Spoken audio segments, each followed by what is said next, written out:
네, 안녕하십니까. 대전 유성을 황정아 의원입니다. 네, 정성호 법무부 장관님께 질의 드리겠습니다. 네. 저는 제가 정치를 그렇게 오래 하지 않아서 그런지 검찰이 이렇게 목소리가 큰 집단인 줄 처음 알았습니다. 본인들을 마치 정의의 투사인 것처럼 포장하는데 최소한 부끄러움은 알아야 하지 않겠습니까? 2024년 7월 서울중앙지검이 명품백 수수 의혹, 도이치모터스 주가 조작 의혹과 관련하여 김건희 대면 조사를 진행했었습니다. 그런데 소환도 하지 않고 비공개로 출장 조사를 진행했었죠. 검사들이 조사를 하러 간 것인지, 조사를 받으러 간 것인지, 정말 참담하게도 휴대전화와 신분증을 사전에 제출한 상태에서 조사실에 들어갔었습니다. 이 황제 조사의 결과물이 뭐였습니까? 무혐의였습니다. 예, 그렇습니다. 권력의 시녀 역할을 아주 톡톡히 잘 해냈다고 보이는데 측천무후 즉위식을 깔아준 것과 다름없습니다. 그런데 지금 특검 결과가 어떻게 나오고 있습니까?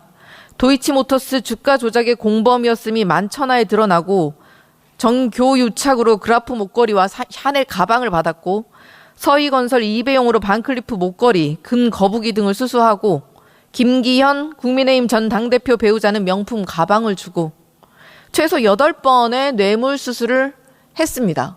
화면에 보이시죠? 예. 장관님, 너무나도 그 정의로운 검사들께서 당시 김건희 무혐의 성토하는 집단 행동에 나섰다는 거 들으신 바 있으십니까? 누구도 이의 제기를 했다는 얘기를 듣지 못했습니다. 측천무후 김건희의 권력에는 고개 숙여서 국민께 죄송하다. 친윤 검사들이 성명서 낸 거 보신 적 있으십니까? 그런 사실은 없습니다. 네. 장관님, 배를 갈라 장기를 다 꺼낼 수 있다라는 말을 들으시면 어떻겠습니까? 이건 피의자로 입건된 사람 입장에서 보면 매우 공포스러운 위협으로 느낄 수밖에 없을 겁니다. 네. 네, 맞습니다. 완전히 협박입니다. 검찰이 사건의 실체적 진실을 밝히기보다 본인들의 정치 노름에 활용하기 위해서 협박을 일삼았던 게 수면 위로 드러난 거 아니겠습니까? 네, 하여튼 이 내막은 좀 잘 살펴봐야 될 것으로 보고 있습니다. 네. 게다가 검찰의 논리에 협조했던 유동규는 7년을 구형했는데 8년이 나왔습니다. 법원에서 구형보다 더 높은 형을 선고하는 거 정말 이례적이죠. 아주 이례적인 사안입니다. 네. 누가 봐도 의심을 할 수밖에 없는 상황 아닙니까? 그런데 검사들이 이에 대해서 자성의 목소리 낸 거 들으신 바 있으십니까? 네, 듣지 못했습니다. 참담한데 장관님, 71년 만에 형사소송법 원칙이 붕괴되었을 때는 또 어떻습니까? 내란 속에 윤석열만 일자로 계산하던 구속기간을 시간으로 계산해서 석방이 되었는데 즉시 항고조차 포기했었습니다.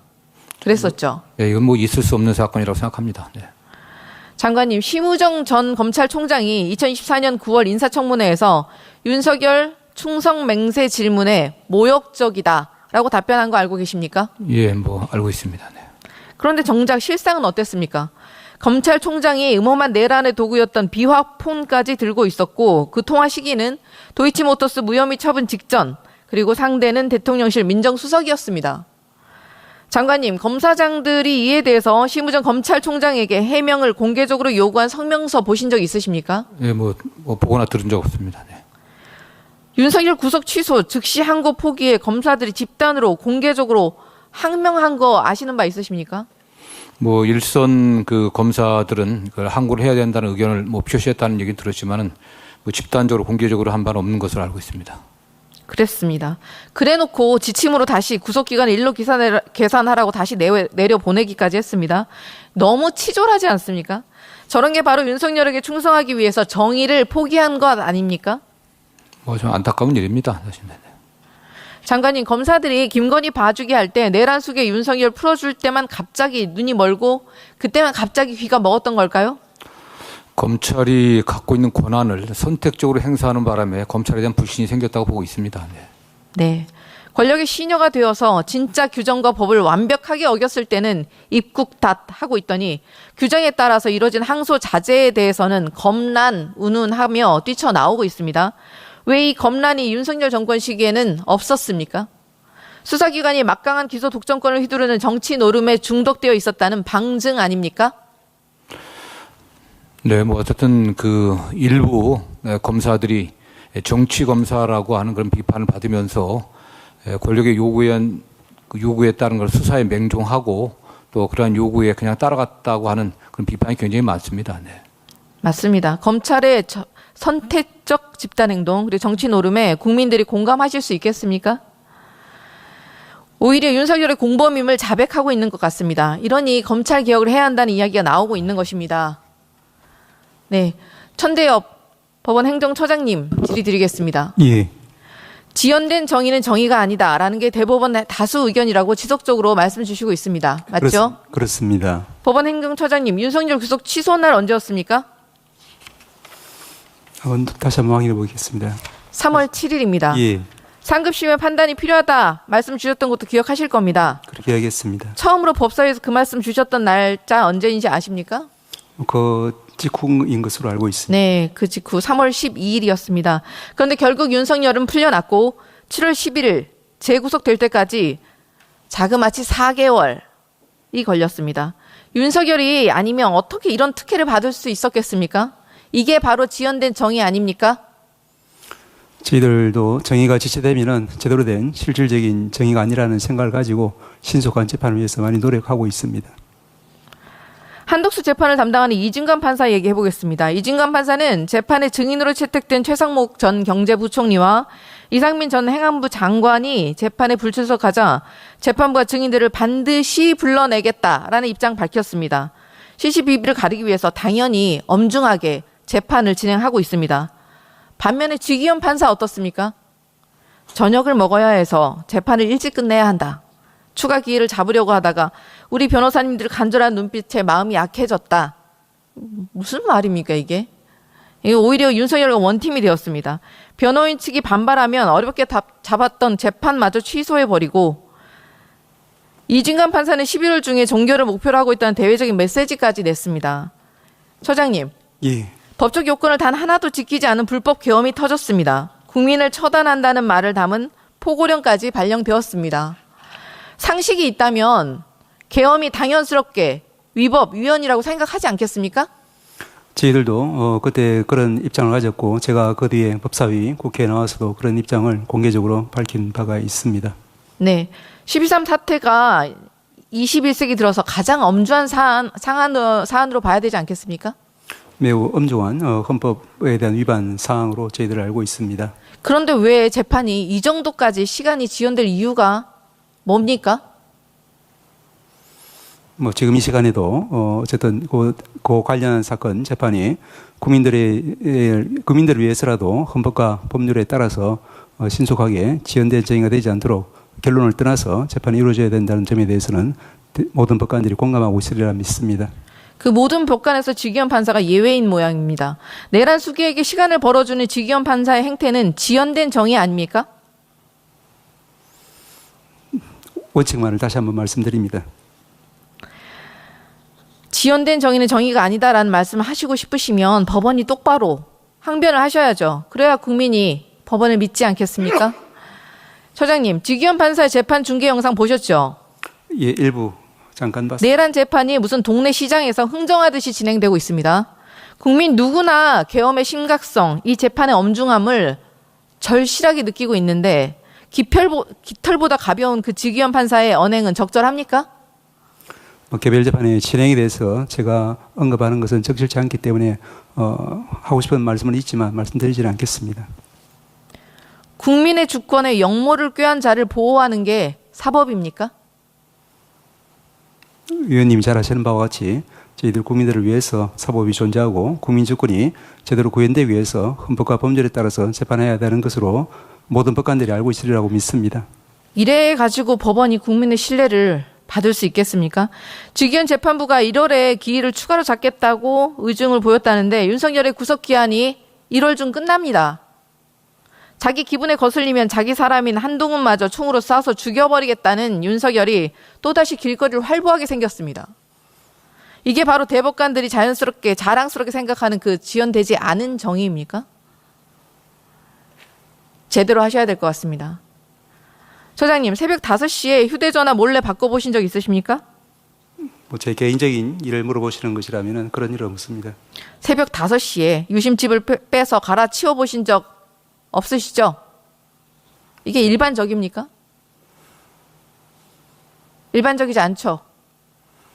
답변을 하세요. 예, 오 의원님 말씀하시는 바와 같지 않겠습니까? 최신형 휴대전화로 바꾼 지 2달 만에 또 핸드폰을 바꿔보신 적은 있으십니까? 그것도 새벽 5시에? 없으시죠? 개인적으로는 그런 일이 없다는 걸 다시 한번 말씀드립니다. 그 기이한 행동을 독특한 시점에 직위원 판사가 반복해서 저지릅니다. 직위원 판사는 윤 전 대통령이 구속 취소를 청구한 당일인 2월 4일 오후 3시 23분에 6년 동안 사용하던 휴대전화를 갑자기 그날 교체합니다. 6분 뒤에 다시 기존 기기로 돌아갔다가 다음날 새벽 5시에 새 휴대전화로 완전히 갈아탑니다. 그러고 나더니 갑자기 70년 만에 처음으로 구속기간을 일이 아니라 시간으로 계산하는 역사적인 판결이 탄생합니다. 이게 우연일까요? 처장님, 일반인이 이러면 증거인멸했다고 바로 구속해버리는 게 법원 아니었습니까? 누가 봐도 이거는 뭔가 있구나 싶은 구조 아닐까요? 일반적인 상식선에서? 안 그러면 굳이 새벽 5시에 휴대전화를 바꿀 이유가 있겠습니까? 우연이 겹쳐서? 그런 우연이 겹치면 범죄 아닙니까? 판사님들은 원래 새벽 5시만 되면 휴대전화를 바꾸십니까? 진짜 궁금해서요. 위원님이 생각하시는 바와 같습니다. 모종의 거래, 모종의 커넥션이 있었다고밖에 볼 수 없는 정황 아닙니까? 더 가관인 것은 직위원 판사 본인의 유흥업소 접대 의혹이 불거지자 또 다시 같은 패턴으로 새벽 5시에 휴대전화를 갈아치웁니다. 5월 14일 존경하는 김용민 의원님의 접대 의혹 제기 이후에 이틀 뒤 5월 16일 오후 4시 2분에 S25 최신형 휴대폰을 중국산 휴대전화인 샤오미 휴대폰으로 교체합니다. 직위원 판사는 이번에도 5분 뒤 다시 기존 기기로 바꿨다가 이틀 뒤인 5월 18일 새벽 5시 19분에 샤오미 휴대전화로 최종 교체를 합니다. 이 패턴은 도대체 무엇인지 너무 궁금하지 않습니까? 저라면 매우 궁금할 것 같습니다.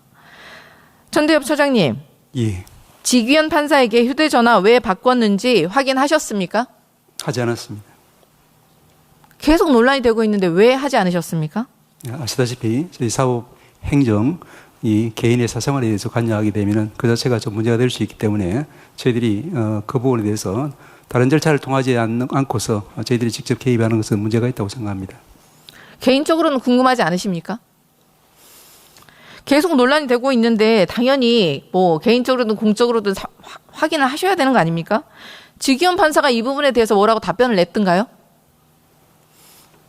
뭐 저는 개인적으로는 아는 바가 없습니다. 왜 하필 새벽 5시에 기존에 쓰던 이 전화기들은 다 기기는 어떻게 했을지 너무 궁금한데 왜 확인을 안 하십니까? 처장님 계속해서 반복해서 말씀하신 게 지연된 정의는 정의가 아니다. 말만 하지 말고 행동으로 보여주셔야 하지 않겠습니까? 지금 말씀하시는 게 정말 정의라고 생각하십니까? 위원님 말씀하신 정의의 어떤 기본 원칙에 대해서는 제가 깊이 공감한다는 말씀을 드렸습니다. 그리고 해당 재판부도 국민이 지켜보고 있는 중요한 재판이라서 인사이동 전에 반드시 처리한다는 입장을 누누이 밝힌 바 있는 것으로 알고 저희들도 그렇게 믿고 지켜보고 있습니다. 직위원 판사에게 겹겹이 의혹이 쌓여가고 있습니다. 왜 지연된 정의의 표본이 직위원 판사가 되어가고 있는데 법원에서는 조치하고 있는 게 없습니까?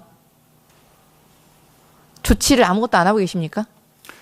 말씀드린 바와 같이 또 아시는 바와 같이 저희들은 이제 그 해당 재판 또 같은 유형의 재판이 신속히 진행될 수 있도록 해당 중앙지방법원뿐 아니라 저희 행정처에서도 여러 가지 물적인 외적인 지원은 지금도 계속 하고 있습니다. 그렇지만 그걸 넘어서서 개별 재판에 대해서는 저희들이 관여할 수 없기 때문에 그 한계를 잘 이해해 주셨으면 합니다. 그 해명을 국민께서 이해하시겠습니까? 납득하실까요? 지금 법원이 법꾸라지의 방식을 그대로 본따서 말장난을 하고 있습니다. 직위원 부장판사 감찰 당시 소명을 들었던 일시를 확인해 달라고 저희가 질의를 했더니 비공개 감사 업무라 못 준다. 직위원 부장판사에게 휴대전화를 교체한 사유, 새벽 5시경에 어디에서 휴대전화를 교체했는지, 그리고 기존 휴대전화는 보유하고 있는지, 폐기를 한 건지 답변해 달라고 질의를 드렸는데요. 직위원 판사에게는 전달조차 되지 않았다고 하고 대법원의 윤리감사관실의 감사가 진행 중이라 직위원 판사에게 답변을 요구하지도 않겠다라고 답변이 왔습니다. 법원이 지금 자기들 멋대로 끝날 때까지 끝난 게 아니다라는 명언을 왜곡해서 받아들이고 있습니까? 이런 식으로 하시면 곤란한데 감사 결과 문제는 없지만 공수처 수사 때문에 감사 종결은 안 하고 감사 종결은 안 했으니까 자료는 일체 제출할 수가 없고 이게 무슨 법꾸라지의 순환 논리입니까? 감사 종결은 언제 됩니까 그러면? 위원님 잘 아시는 바와 같이 지금 윤리감사관실은 독립된 기관이고 지금 제출된 자료만으로는 이제 판단을 내리기 어려운 상황인데 그렇지만 국민들이 주시하는 사안이다 보니까 공수처의 수사 결과를 참고해서 최종적인 결론을 내리겠다는 그런 입장을 밝힌 것으로 알고 있습니다. 그러면 오동 공수처장님 질의드리겠습니다. 내란 속에 단 한 명만을 위해서 사법제도의 틀 자체를 지금 변화시켜버리는 구속 취소가 신청됐던 날 갑자기 휴대전화 바꿉니다. 이거 누가 봐도 이상하지 않습니까? 네, 그런 부분에 대해서 주시하고 또 우리 지금 지기현 부장에 대한 수사에 하면서 참고하면서 수사하고 있습니다. 2달 만에 접대 의혹이 터지다 또 휴대전화를 또 갈아치우고 예단해서는 안 되겠지만 뭔가 찔리는 게 있는 게 분명하다라는 정황상 그런 누구나 합리적인 추론이 가능한데요. 새벽 5시. 너무나도 이상한 행동 패턴 아닙니까? 피의자가 지금 범죄 혐의 모두 부정하고 있고 의혹 시점마다 새벽에 일어나서 휴대전화를 갈아치운 상황이 발생했습니다. 통상적으로는 이런 걸 증거인멸이라고 부르지 않습니까? 그리고 증거인멸이라고 판단되면 구속영장 발부 안 됩니까? 위원님 말씀 유념해서 저희들 수사하면서 그런 부분 주시하겠습니다. 유독 지기현 판사에게는 영장 발부가 참 박절한 것 같습니다. 공수처 입장에서는 당연히 영장 청구했을 것 같습니다. 법원은 어떻게 판단했습니까? 수사 진행되고 있는 부분에 대해서 제가 좀 자세히 말씀드릴 수 없음을 좀 양해해 주시기 바랍니다. 수사에 더 속도를 내주시고요. 지기현이 내란 수계와 모종의 커넥션이 있다면 사법 공개 수준의 게이트 아닙니까? 관련해서 한치의 의혹도 남지 않도록 엄중하게 처분해 주십시오. 예, 잘 알겠습니다.